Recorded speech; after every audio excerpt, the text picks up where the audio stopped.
In a city where the powerful turn a blind eye to the forgotten, one homeless man's life is about to change forever. But how? What fate awaits him around the corner? Stay with us to find out. Before we dive in, drop a comment and tell us where in the world you're watching from. We'd love to know. And don't forget to like, subscribe, and hit that notification bell for more powerful stories. The towering skyscrapers of the city cast long shadows over the forgotten streets below, where 52-year-old Michael Harper moved through the morning haze, just another invisible figure among the ruins of his former life. Once a skilled carpenter, a proud husband, and a devoted father, Michael now called the cracked pavement his home, his world reduced to a battered tent and the cold concrete. The city around him pulsed with life, but for Michael, each day felt like a cruel reminder of everything he had lost. The morning air was sharp as he stirred from his restless sleep. He pulled the frayed blanket tighter around his body, trying to block out the chill that settled deep in his bones. Through the thin fabric of his tent, the sounds of the waking city filtered in. Honking horns, the distant roar of the subway, and the hurried steps of commuters with places to be. Michael forced himself to sit up, his joints aching from another night on the hard ground. His dark skin was marked with deep lines of sorrow and hardship, and his salt and pepper beard was unkempt, tangled from weeks without a mirror or proper wash. Michael moved through his morning ritual, packing up his few belongings before the local beat cop arrived to clear the area. Each item he touched carried a weight of its own: his tattered blanket, a battered notebook, and a worn photograph of the family he had lost. Every morning felt the same, an endless cycle of survival with no hope in sight. As he moved through the streets, memories of a life once filled with love and purpose flooded his mind. He could almost hear the laughter of his children, Victor and Leona, playing in the backyard, and smell the aroma of Anna's cooking filling their modest home. But that life was gone, shattered in a single night of unimaginable tragedy. It had been a crisp autumn evening when Michael's world crumbled. After finishing a long shift at the construction site, he had looked forward to a quiet night with his family, maybe watching a movie or helping the kids with homework. But fate had other plans. Just as he pulled into the driveway, his phone rang. Anna's voice trembled on the other end as she told him there had been an accident. Victor and Leona were being rushed to the hospital. Michael's heart pounded as he raced to the emergency room, fear gripping his chest. The hours that followed were a blur of sterile white corridors, the overwhelming stench of antiseptic, and the grim faces of doctors delivering the worst news imaginable. By morning, his world was irrevocably changed. Anna and the children were gone, killed by a drunk driver who had run a red light. Michael, who hadn't been in the car, was left alone to face a world that no longer made sense. The weeks and months that followed were a haze of grief and pain. Michael buried himself in work, desperately trying to outrun the emptiness that consumed him. But the weight of his loss proved too great. A severe back injury on the job left him unable to work, and with that, the final thread holding his life together snapped. Alcohol became his escape, a way to numb the pain that never left him. Soon, his savings vanished, his home was lost, and eviction notices piled up until one cold morning, Michael found himself on the street with nothing but a duffel bag of clothes. The transition to homelessness was brutal and swift. The skills that once made him valuable now meant nothing. Every day was a struggle for survival, and the world around him looked at him with suspicion and disdain. He quickly learned the unspoken rules of the streets, where to sleep, where to beg, and which areas to avoid. But nothing could prepare him for the harsh reality of being invisible in a city that never stopped moving. By midday, Michael reached his usual spot near a busy intersection. His cardboard sign, worn and smudged, read, "Hungry and homeless. Any help appreciated. God bless." He sat on the cold pavement, holding the sign against his legs as people rushed by, their eyes carefully avoiding his. Some muttered under their breath, their words carrying thinly veiled racism. "Get a job," sneered one man in a suit, not even slowing down. Michael clenched his jaw, swallowing the bitter retort that burned on his tongue. Fighting back would only make things worse. He had long since learned that no one cared about the reasons he was here. No one saw the man he used to be, the father, the husband, the skilled carpenter. To them, he was just another homeless black man, a problem to be ignored. As the hours dragged by, Michael couldn't help but notice the stark difference in how people treated him compared to the white homeless man a block away. While Michael's cup remained nearly empty, the other man's steadily filled throughout the day. The realization sent a fresh wave of hopelessness through him, a cruel reminder of how deeply racism still ran in this city. Later that afternoon, a group of teenagers approached, their laughter ringing out across the street. Michael's gut tightened as they neared, sensing trouble. One of the boys nudged his friend, grinning. "Watch this," he said loudly, pulling out a $20 bill and waving it in front of Michael's face. For a brief moment, hope flared in Michael's chest, but it was cruelly extinguished when the boy tore the bill in half, letting the pieces flutter to the ground as the group erupted in laughter and walked away. Michael stared at the torn money, his jaw clenched so tightly it ached. Another reminder of how invisible he was, how easily people could humiliate him without consequence. The sun began to set, casting long shadows across the city streets.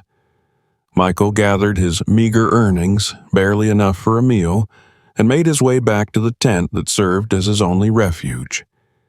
The streets transformed in the fading light.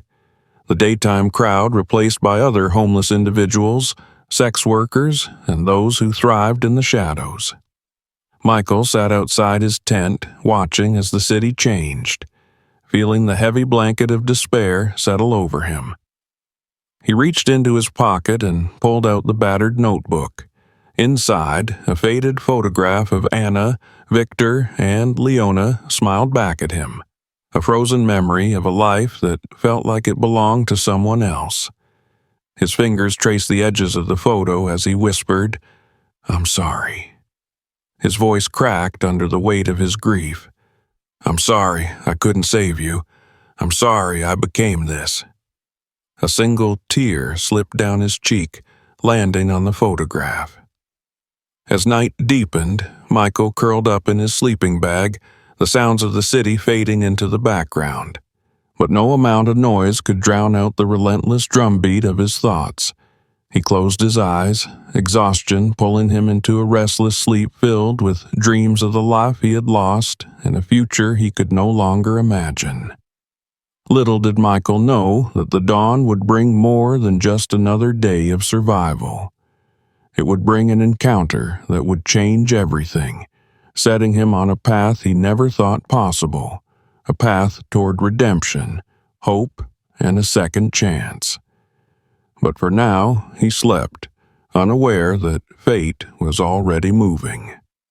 The following evening, Michael Harper found himself once again scavenging behind the busy restaurants in the heart of the city.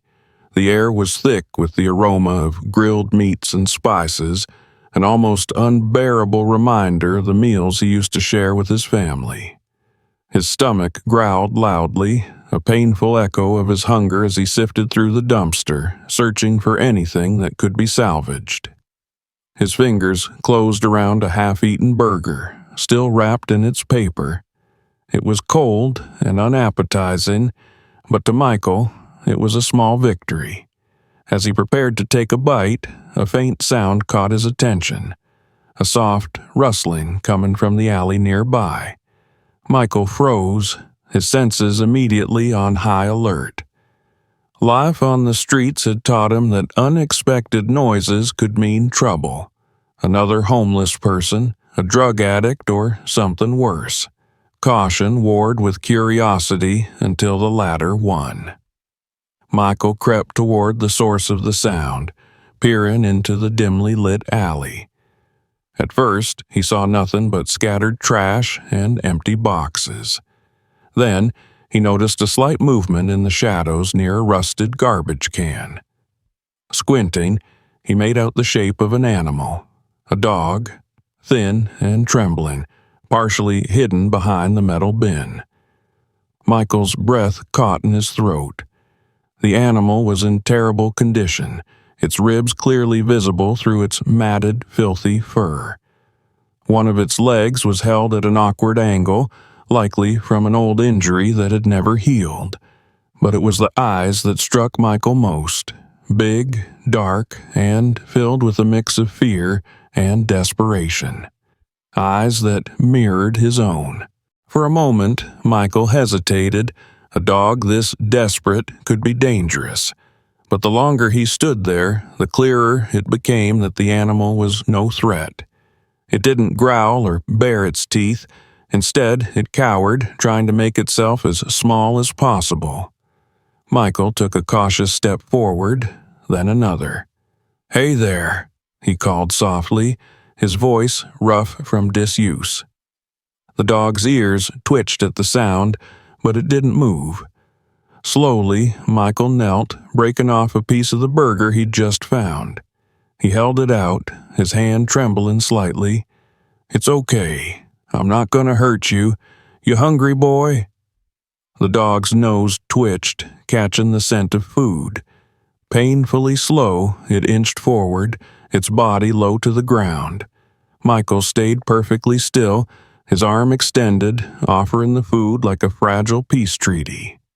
After what felt like an eternity, the dog finally reached him, its cold nose brushing against Michael's fingers. In a flash, it snatched the food and retreated a few steps, devouring the morsel in seconds. Michael watched, his heart twisting in his chest.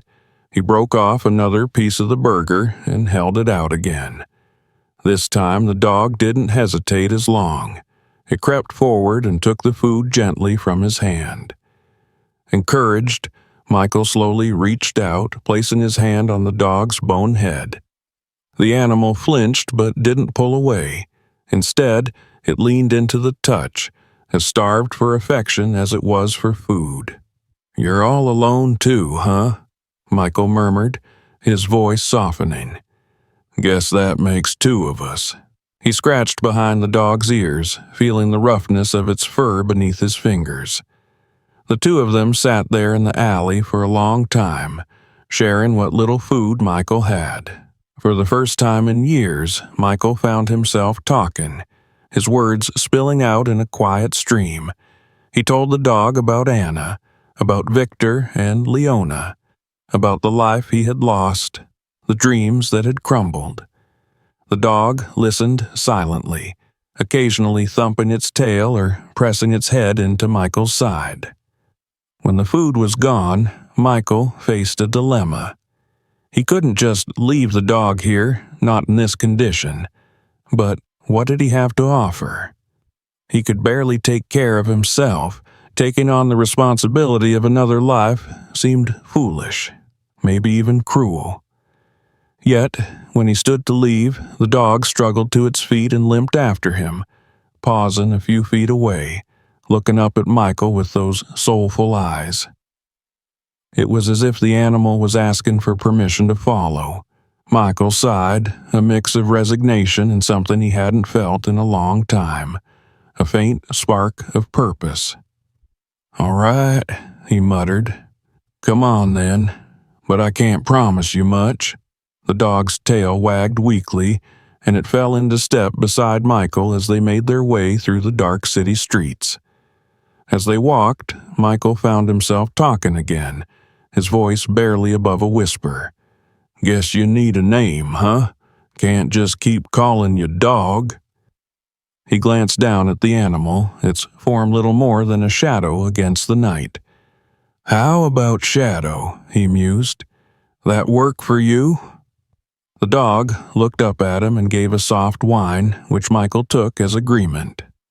They reached Michael's tent just as the first hints of dawn began to lighten the sky. Michael held open the flap of his makeshift home, and Shadow limped inside without hesitation, curling up in the corner as if he'd always belonged there. Michael settled onto his thin sleeping bag, feeling the surprising warmth of Shadow's body against his side. For the first time in years, Michael didn't feel entirely alone. The crushing weight of his grief and despair seemed just a little lighter. "Good night, Shadow," he murmured, resting his hand on the dog's bony back. He drifted off to sleep, a tiny part of him daring to hope that maybe, just maybe, things could get better. Neither of them knew then that this unexpected bond was the beginning of a journey neither could have imagined, a journey that would challenge Michael's perception of himself, rekindle his spirit, and ultimately set him on a path toward something he thought was forever lost, redemption and a second chance at life. The days that followed brought a subtle but undeniable shift in Michael Harper's life. For the first time in years, he woke up with a purpose beyond simply surviving another day. Shadow, though still weak and limping, gave Michael a reason to rise with the sun and face the city's cruel streets. The bond between them grew quickly, their shared loneliness forging a connection neither had expected. Each morning, Michael emerged from his tent with Shadow limping faithfully behind him. The dog's body was still frail, his coat matted, but there was a flicker of life in his eyes now. Michael found himself speaking more, explaining their plans for the day as if Shadow could understand every word. "All right, boy," he'd say, scratching behind Shadow's ears. "Let's see what we can find for breakfast." Their daily routine took on a new rhythm. Michael timed their scavenging trips more carefully, learning which dumpsters held the best scraps and when the restaurants tossed their leftovers. He became more mindful of what he found, always checking if it was safe for Shadow to eat. Shadow, in turn, followed closely, never straying far, his eyes constantly searching for Michael's approval. One morning, about a week after Shadow's arrival, Michael struck what felt like gold. Behind a fancy cafe, he found a bag of day-old pastries, croissants, muffins, and even a cinnamon roll. The pastries were slightly stale but perfectly edible. Michael couldn't help but smile as he pulled out a croissant and knelt beside Shadow. "Look at this, Shadow," he chuckled, breaking off a piece. "We're dining like kings today." Shadow eagerly took the treat, his tail wagging weakly. For a brief moment, Michael laughed, a sound so rare it startled him. He couldn't remember the last time he had felt joy, even over something so simple. As the days passed, the change in Michael became noticeable, even to himself. He began to stand a little straighter, his shoulders no longer slumped under the weight of grief. He took more care in his appearance, using public restrooms to wash up and running his fingers through his beard to keep it somewhat tidy. The world still saw him as a homeless man, but inside, something was shifting. Shadow's condition improved slowly. His coat remained dirty and tangled, but his ribs were no longer so pronounced. The limp persisted, but it seemed less painful. Most importantly, his eyes no longer held that empty, haunted look. When he gazed at Michael, it was with trust, and something dangerously close to affection. But the streets remained a harsh place, and Michael knew better than to believe things would stay easy. Racism, always a quiet undercurrent in his daily life, became more pronounced now that Shadow was with him. Some people smiled at the dog, drawn in by his soulful eyes and gentle nature, only to recoil when their gaze shifted to Michael. One afternoon, as they walked through a busy street, a well-dressed woman approached. Her eyes lit up at the sight of Shadow. "Oh, what a sweet dog," she cooed, bending down to pet him. For a fleeting second, Michael allowed himself to believe in a normal interaction. But then the woman looked up. Her gaze met Michael's, and her expression shifted instantly. She straightened, her smile vanishing as she clutched her expensive purse tighter. "I hope you're taking good care of it," she snapped, her voice cold and accusatory. Michael forced a polite smile, his jaw tight. "I'm doing my best, ma'am," he replied quietly, fighting to keep his anger in check. The woman's lips curled in disdain.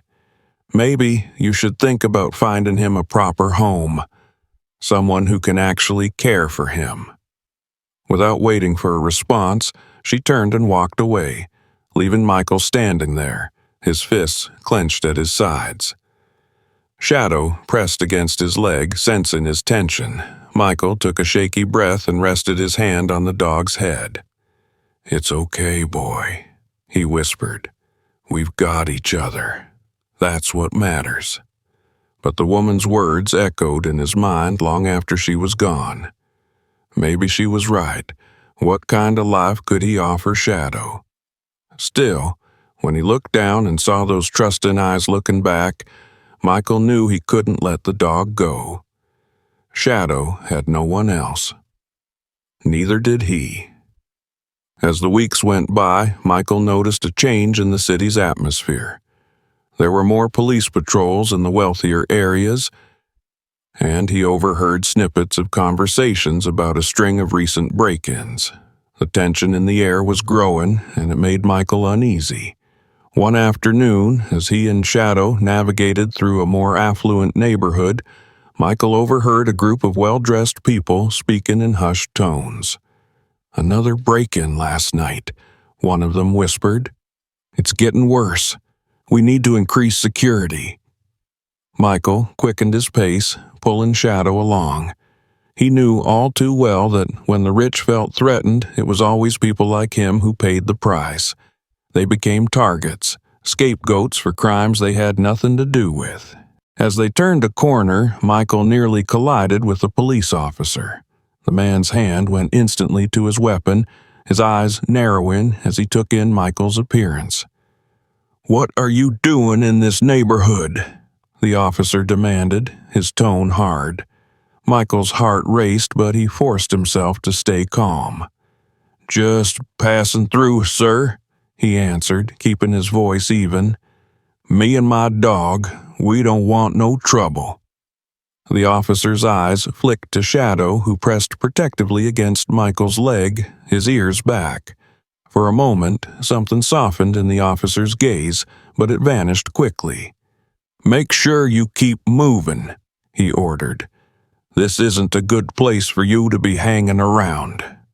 "Yes, sir," Michael nodded quickly. "Thank you, sir."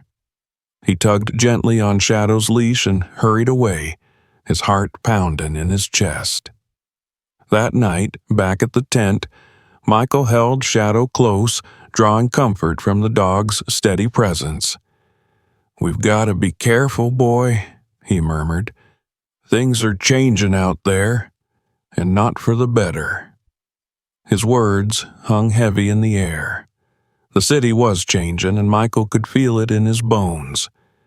He didn't know what was coming, but he knew one thing for certain. He and Shadow would face it together.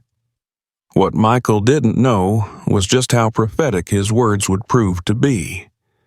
Somewhere, events were already unfolding that would soon collide with his world in ways he could never have imagined. The day that would change everything started like any other.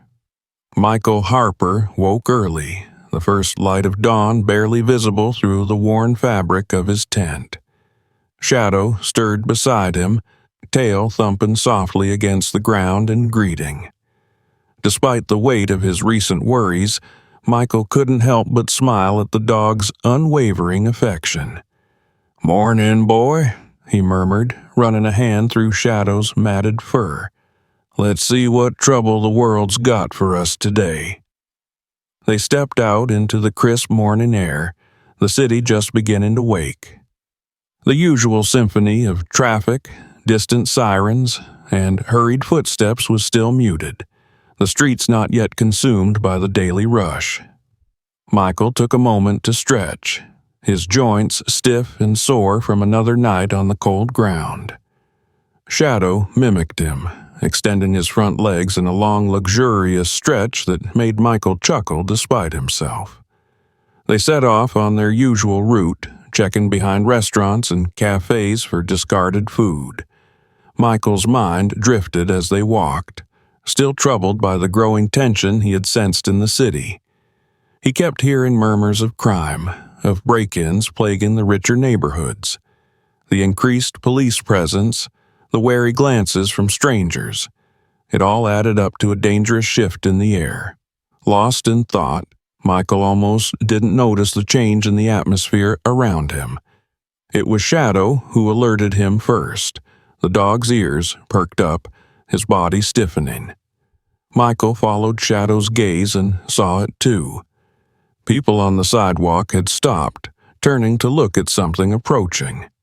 A sleek black Mercedes sedan, followed by another identical car, was gliding slowly down the street. Their polished surfaces gleamed under the morning sun, an unmistakable symbol of wealth and power. They looked out of place in this run-down part of the city, and the way the crowd reacted only confirmed Michael's growing unease. The cars slowed as they neared, their windows tinted too dark to see inside. Michael instinctively placed a hand on Shadow's head, his own tension rising. "Easy, boy," he whispered, feeling the prickle of instinct warning him to run. To his surprise, the lead car came to a stop directly in front of him. For a long, tense moment, nothing happened. Michael held his breath, his heart pounding in his chest. Then the rear door of the first Mercedes opened and a man stepped out. Everything about the man screamed money. His tailored suit fit him perfectly, his salt and pepper hair styled immaculately. Even his shoes shone with a mirror-like polish. The way he carried himself left no doubt this was someone used to being in control. As the man straightened his jacket, Michael caught a glimpse of movement in the car behind him, but his attention was quickly pulled back. Another man emerged from the driver's side, tall and broad-shouldered, with the unmistakable bearing of someone trained for violence. His cold eyes swept the area, settling on Michael and Shadow. Michael's stomach sank. There was nothing friendly in that gaze. From the second car, two women stepped out. The older one was elegant, dressed in designer clothes, her jewelry catching the morning light. Her expression was a mix of distress and determination. The younger woman, barely out of her teens, looked overwhelmed by her surroundings. Her wide eyes darted nervously until they landed on Michael and Shadow, and then, strangely, stayed there. Finally, another imposing man exited the second car, taking up a protective position beside the women. Bodyguards, Michael realized. Whoever these people were, they had come prepared. Michael's mouth went dry. What could these people possibly want with him? The well-dressed man, clearly the leader, stepped forward, his cold gaze locking onto Michael. "You there," he called out, his voice cutting through the air like a blade. "With the dog, come here." Michael froze. Every instinct screamed at him to turn and run, but where would he go? He was exhausted, and Shadow couldn't move fast enough with his injured leg. There was no escaping this.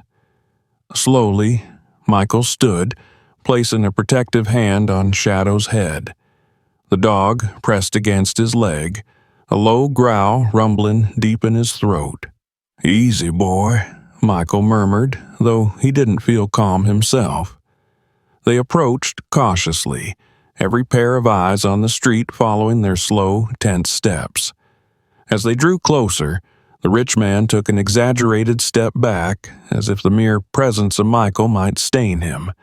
"That's far enough," the man snapped, holding up a hand. Up close, Michael could see the fury barely contained in the man's eyes. Whatever brought them here wasn't good. The older woman placed a hand on the man's arm. "Robert," she whispered, her voice tight, "don't jump to conclusions." "Caroline," the man, Robert, shrugged her off. "I know what I'm doing." Michael cleared his throat, trying to keep his voice even. "Sir, is there something I can help you with?" Robert's eyes narrowed. "Don't play dumb with me," he snarled. "You know exactly why we're here."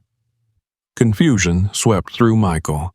He had no idea what this man was talking about, but the way Robert's jaw clenched told him any denial would only make things worse. Before Michael could speak, the younger woman, her name, Michael would later learn, was Isabella, stepped forward. Her gaze was fixed on Shadow. There was something in her expression, recognition, mixed with hope.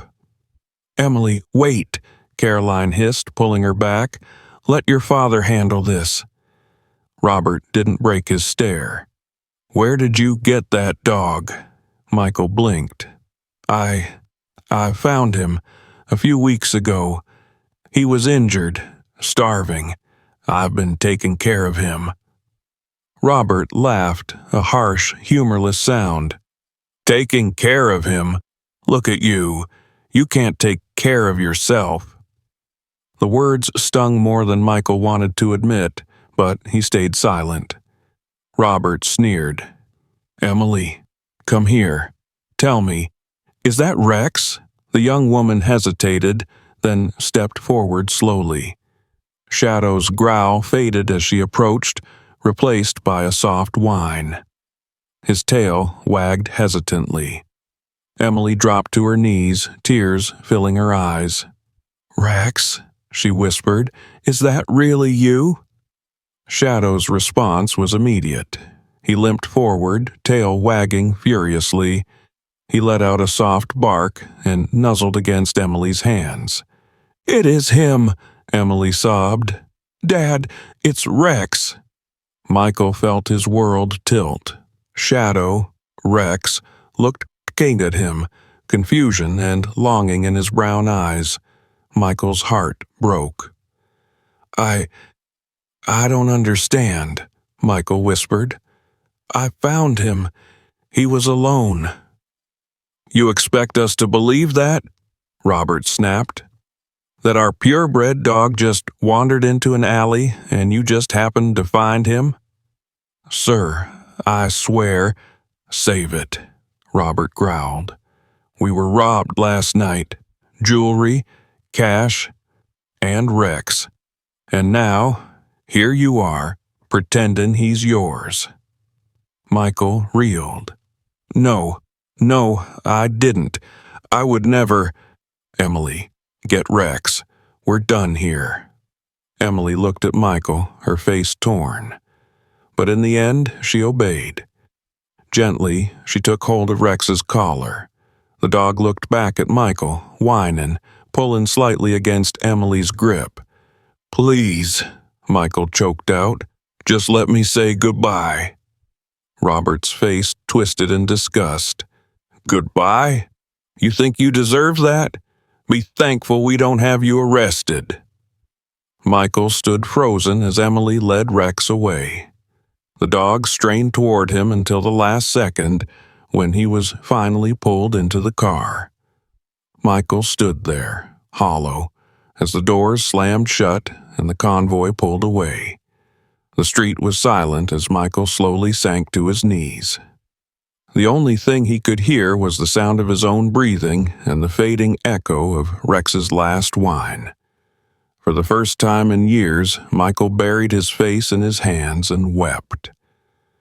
The days that followed Rex's departure were some of the darkest Michael Harper had known since losing his family.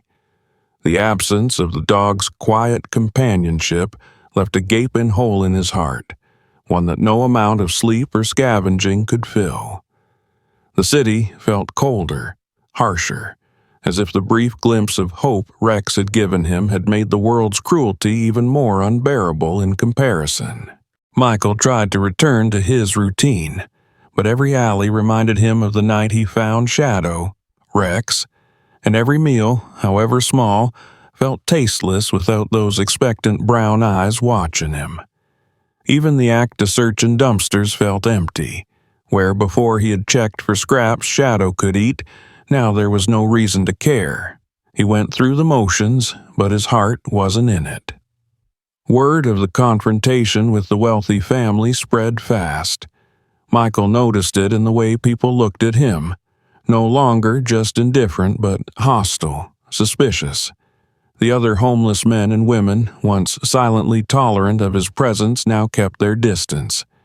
He heard whispers behind his back, fragments of cruel gossip. That's him, the one who stole from those rich folks, brought the heat down on all of us. Idiot. Getting involved with their kind. The police presence in the area increased just as Michael feared. Patrol cars crawled the streets, officers stopping and questioning anyone they deemed suspicious, which always seemed to include Michael. It became harder to find safe places to beg or sleep. Even the store owners, who once tolerated him, now watched him like a hawk or shooed him away before he could even ask for help. One night, as Michael huddled in his usual alley, trying to find what little warmth he could, a group of rough-looking men appeared from the shadows. He recognized them, other homeless men from nearby, but their faces were twisted with anger and desperation. "You've caused us nothing but trouble, Harper," the leader growled. "The cops are everywhere now because of you."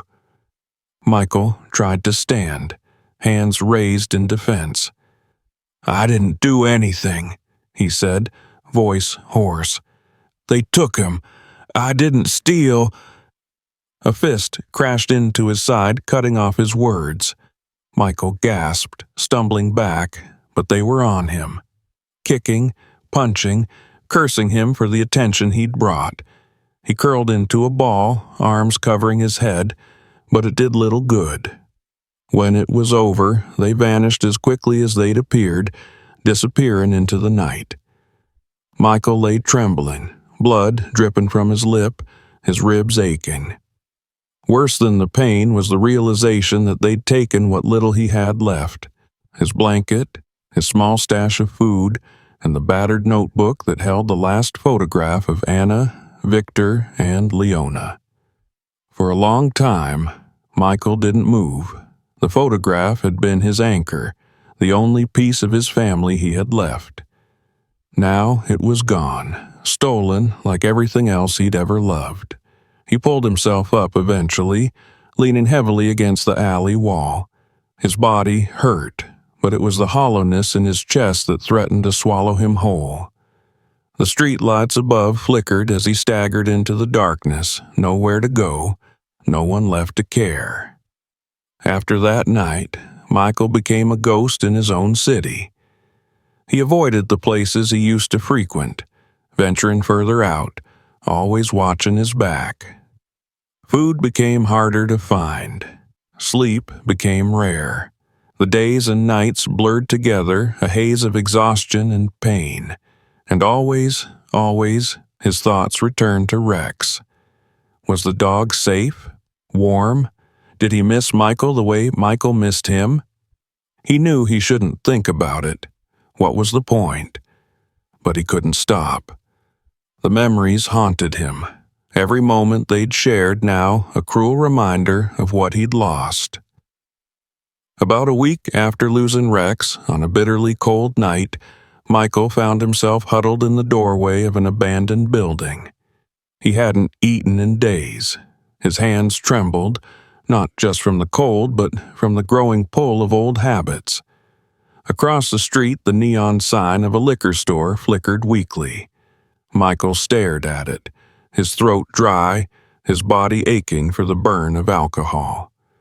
He had stayed away for weeks, fighting the urge for shadow, for Rex.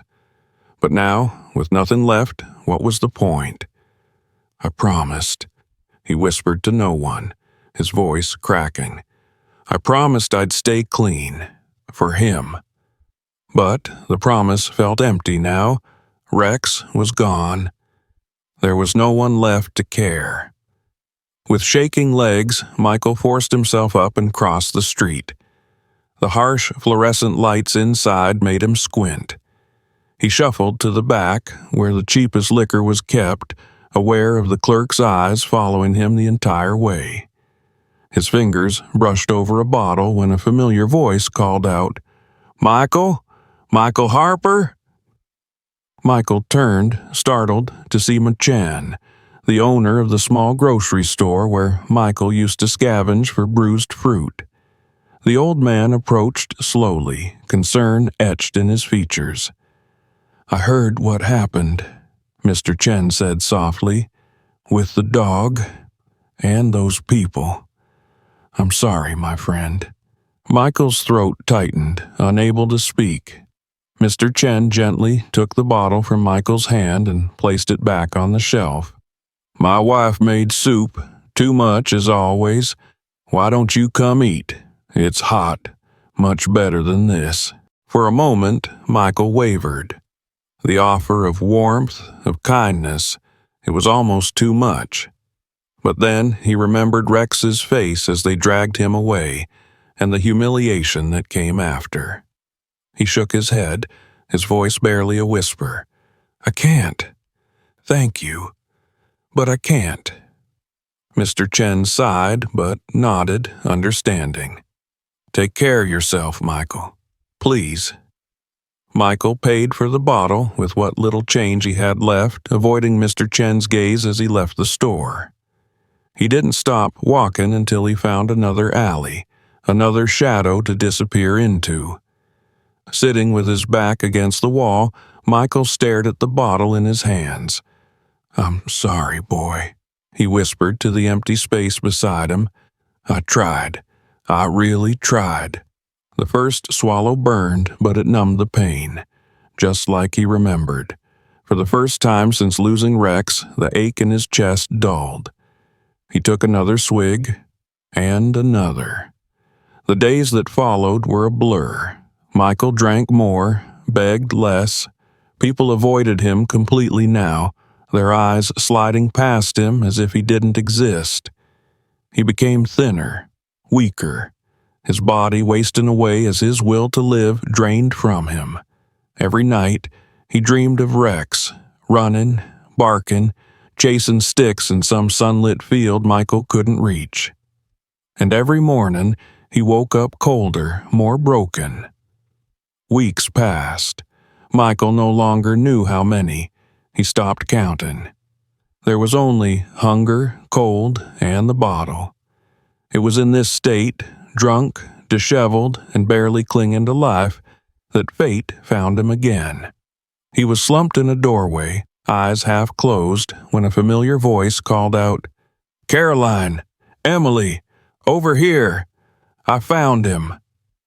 Michael forced his eyes open, blinking against the sunlight. And there, standing in front of him, was Robert Mitchell. But this time, his face was pale, his eyes wide with something Michael hadn't expected: shock and regret. Before Michael could speak, he saw them: Caroline, Emily, and between them, straining at the leash, was Rex. The dog let out a bark, tail wagging furiously. And then, before anyone could stop him, Rex broke free and charged straight toward Michael. Michael didn't have the strength to move. He sat there as Rex reached him, licking his face, whining, pressing close like he was trying to climb into Michael's lap. "I'm so sorry," Robert choked out. "We were wrong. So wrong." Michael barely heard him. He was too busy holding on to Rex, burying his face in the dog's fur, sobbing as the weight of everything threatened to crush him. Robert continued, his voice thick. "The real thief was caught. He confessed to everything. We've been looking for you ever since." But Michael couldn't speak. He could only hold Rex, feeling, for the first time in weeks, a spark of warmth deep in his chest. Rex was here, alive, safe, and somehow, maybe, so was Michael. The cold air bit at Michael Harper's skin as he knelt in the doorway, arms wrapped tightly around Rex. The dog whimpered softly, tail thumping against the concrete, oblivious to the small crowd gathering around them. For the first time in what felt like forever, Michael allowed himself to cry. Not the silent tears he had shed alone in the dark, but deep, racking sobs that left him trembling. Rex licked his face, trying to comfort him, just as he had in their time together on the streets. Robert Mitchell stood frozen a few steps away, guilt carved deep into his features. Caroline hovered nearby, her hand clutched over her mouth, while Emily wiped at the tears streaming down her face. "We've been looking for you," Robert said finally, his voice thick with remorse. "Ever since we found out the truth." Michael didn't answer. He couldn't. His entire world had narrowed down to the weight of Rex's body against him, the steady thump of that wagging tail, the warm, damp breath on his cheek. Robert stepped forward cautiously. "The man who broke into our home. He was caught, confessed to everything, said he left the back door open, and that Rex ran off in the chaos." Robert's voice cracked. "You weren't lying. You really did find him." Michael finally lifted his head, bloodshot eyes meeting Robert's. "I told you," he rasped. "I told you I didn't. I would never." "I know." Robert swallowed hard. "I know that now. And I can't tell you how sorry I am for what we did to you, for what I said." Michael sat back, wiping his face roughly with shaken hands. You took everything I had left." His voice broke as he looked at Rex. "I had nothing, then I had him, and then nothing again." Emily knelt beside him, reaching out slowly until her hand rested on Rex's back. "I'm so sorry," she whispered. "We were wrong, all of us." She bit her lip and added, "Rex wouldn't stop whining after we left, wouldn't eat, wouldn't sleep. We knew we had to find you." Michael glanced at her, seeing the sincerity in her eyes. He looked back at Robert, struggling to believe what he was hearing. Why are you really here?" Robert took a deep breath. "Because we need to make this right, or try to." He hesitated before continuing. "We want to offer you a job, Michael, a real one. You'd be working with us, with the animals, on our property." Michael blinked, the words not sinking in. "A job?" "Yes." Caroline stepped forward now, her voice soft. "We've got land. A lot of it. Gardens, stables. It's too much for us. You'd live there, in the guest house, take care of the animals, be with Rex." Emily's eyes lit up. "You'd be close to him every day." Michael stared at them, struggling to process it all. A job, a home, a chance to be with Rex again. It sounded like a cruel dream, the kind that fades the moment you reach for it. Robert cleared his throat, uncomfortable but determined. I'm not asking for forgiveness. I don't expect it. What we did, it was unforgivable. But I can't walk away knowing what I've done. Let us try to help. Let us give you this chance. Please." For a long moment, Michael sat in silence. The wind whipped around them, the city continuing to move past as if none of it mattered. He looked down at Rex, who gazed up at him with those familiar, trusting eyes. Michael thought about the cold nights, the hunger, the endless loneliness, about what it had felt like to lose everything, twice. His voice shook when he finally spoke. I don't know if I can do this. I'm not the man I used to be." "We know," Caroline said gently, "but you don't have to be. Just come with us. See it. If you hate it, we'll drive you back. No questions asked." Michael looked at Rex again. The dog barked softly, nudging at his hand as if urging him forward. With a deep, shuddering breath, Michael nodded. "All right. I'll come. For him." Relief washed over all three of them. Robert extended a hand, and after a long hesitation, Michael took it. The grip was firm, full of unspoken promises. The ride back to the Mitchells' estate was surreal. Michael sat in the back of the Mercedes, Rex's head resting on his lap, while Emily occasionally turned to check if he was okay. No one spoke much, the silence thick with everything that had been said and everything that hadn't. The estate was larger than anything Michael had imagined. Acres of land, sprawling gardens, stables filled with horses, and a large guest house that looked bigger than any home he'd ever known. He felt painfully out of place, his worn clothes and gaunt frame a sharp contrast to the pristine surroundings. Still, Rex bounded ahead happily, tail wagging as he explored familiar ground. For the first time, Michael allowed himself to smile. Robert gave him a tour, pointing out the tasks he'd be responsible for, feeding the animals, maintaining the gardens, light repairs around the property. "I heard you were a carpenter," Robert said carefully. "We've got a workshop, tools. You'd be free to use them." The offer felt genuine, and for the first time, Michael felt a flicker of something he hadn't felt in years: pride. I used to be good with my hands," he murmured. Caroline showed him the guest house, a cozy two-bedroom cottage with running water, heat, and a fully stocked kitchen. "It's yours," she said simply, "for as long as you want it." Michael couldn't speak. He wandered through the small home, his hands running over the clean counters, the warm blankets on the bed.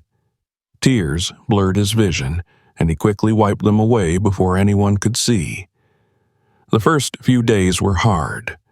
Michael struggled to adjust to sleeping in a real bed, to waking up warm and safe. The urge to run, to flee back to the streets where he knew how to survive, gnawed at him constantly. The temptation of the bottle was worse. Every time he passed a liquor store, the craving clawed at him. But then he'd see Rex, waiting patiently by his side, and he'd remember the promise he'd made. Slowly, he fell into a routine. Mornings were spent tending to the animals, afternoons working in the garden or helping Robert with repairs. Evenings, he'd sit on the porch, Rex's head on his lap, watching the sun dip below the horizon. Emily visited often, eager to learn about his past, about his skills. She listened when he spoke of Anna, Victor, and Leona, never judging, just listening. It was a gift he hadn't known he needed. Weeks turned into months. Michael grew stronger. The hollows in his cheeks filled out, His eyes lost their haunted look. He found solace in the simple work, pride in seeing the garden bloom under his care, in fixing a broken fence, or carving a piece of wood into something beautiful. One night, as they sat around the dinner table, something Michael never thought he'd do again, Robert raised his glass. "To second chances," he said simply. "For all of us." Michael met his eyes, understanding passing between them. "To second chances," he echoed. As the night wore on, Michael sat on the porch with Rex beside him, looking up at the stars. For the first time in years, he felt at peace, not whole. He would never be whole again, but healing. "We made it, boy," he whispered, scratching Rex behind the ears. "We really made it." The months passed quietly, each day folding into the next like pages in a new chapter of Michael Harper's life, one he had never dared to imagine. With every sunrise over the Mitchell estate, the weight of his old life seemed to loosen its grip, and slowly, carefully, Michael allowed himself to believe in the second chance he'd been given. Life on the estate became routine, but never dull. Michael threw himself into his work, tending to the animals with care, his calloused hands becoming steady and strong again. The gardens flourished under his watchful eye, each new bloom a quiet testament to his progress. The carpentry shed became his sanctuary, filled once more with the comforting scent of sawdust and wood, the sound of tools creating instead of destroying. Rex was his constant shadow. The dog rarely left his side, tail wagging, eyes bright with contentment. It was clear to everyone that whatever wounds the streets had left on both man and dog were healing together. Rex had regained his strength, his limp barely noticeable now as he ran across the fields, chasing after sticks and rabbits with the energy of a pup. The Mitchells stayed true to their word. Robert, once cold and guarded, made efforts to include Michael in family discussions and decisions about the property. He sought out Michael's opinion on repairs, asked for his advice on projects, and listened when Michael spoke. There were still awkward moments, unspoken memories of that first cruel meeting between them. But slowly, trust began to grow. Caroline proved kinder than Michael had expected. She often brought over homemade meals, claiming she'd made too much, but Michael knew it was her way of looking after him. She shared stories of her own childhood, her fears and regrets, and over time their conversations became easy, natural. But it was Emily who truly broke through Michael's walls. She visited daily, her youthful curiosity and genuine kindness impossible to resist. She asked questions about his family, his carpentry, his life before the streets, not out of pity, but out of a desire to understand. Michael found himself telling her things he hadn't spoken aloud in years. He told her about Anna's laugh, about Victor's love for basketball, about Leona's dreams of becoming a doctor. Emily listened, sometimes crying, sometimes smiling, always reaching out to squeeze his hand when his voice trembled. "You should tell their story," Emily said one evening as they sat on the porch, Rex sprawled between them. "They deserve to be remembered." Michael stared at the setting sun, the sky streaked with orange and pink. "I don't know if I can," he admitted. "It still hurts." "I think that's why you should," she whispered. "So it hurts less." The words stayed with Michael, echoing in his mind long after Emily had gone inside. That night, he pulled out a new notebook, one Robert had quietly left for him in the workshop, and began to write. Slowly, painfully, but he wrote. About the life he had lost, about the family he still loved, about the man he had become, and the dog that had saved him. As winter turned to spring, Michael felt something inside him shift. He no longer flinched at his own reflection. He no longer woke in the middle of the night, heart pounding with fear.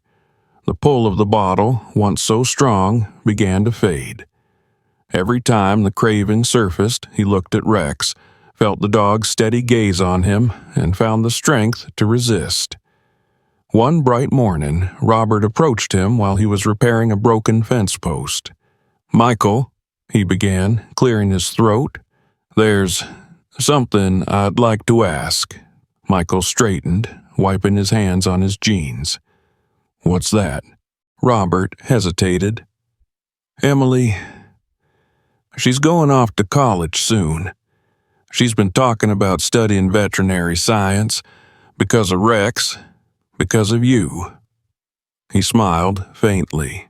"I was wondering, when she comes home on weekends, maybe you could keep teaching her about the animals, about your work." Michael blinked, caught off guard. You want me to teach her?" Robert nodded. "You've taught her more in these few months than I ever have. I see the way she looks up to you." He extended a hand. "You're family now, Michael, if you want to be." Michael stared at the outstretched hand, his throat tightening. Slowly, he took it, gripping it firmly. "I'd be honored," he managed. From that day on, something changed. Michael no longer felt like a guest, a stranger passing through. He belonged here. The estate wasn't just a place to sleep, it was home. The days grew longer, the sun warmer, and the world seemed full of color again. Michael and Rex spent their afternoons walking the property, sometimes with Emily, sometimes just the two of them. They watched the gardens bloom, the animals grow, the seasons change. One evening, as they sat on the porch watching the sky turn to gold, Michael spoke softly, his voice steady. "You saved me, Rex. More than once." The dog wagged his tail, resting his head on Michael's knee.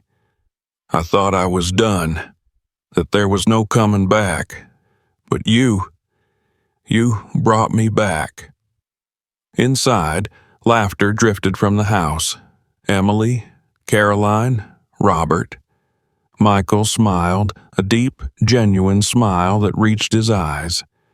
He had never imagined this kind of peace was possible again. He reached down, scratching behind Rex's ears. "We made it, boy," he whispered. "We really made it home." The stars began to appear overhead, twinkling against the darkening sky.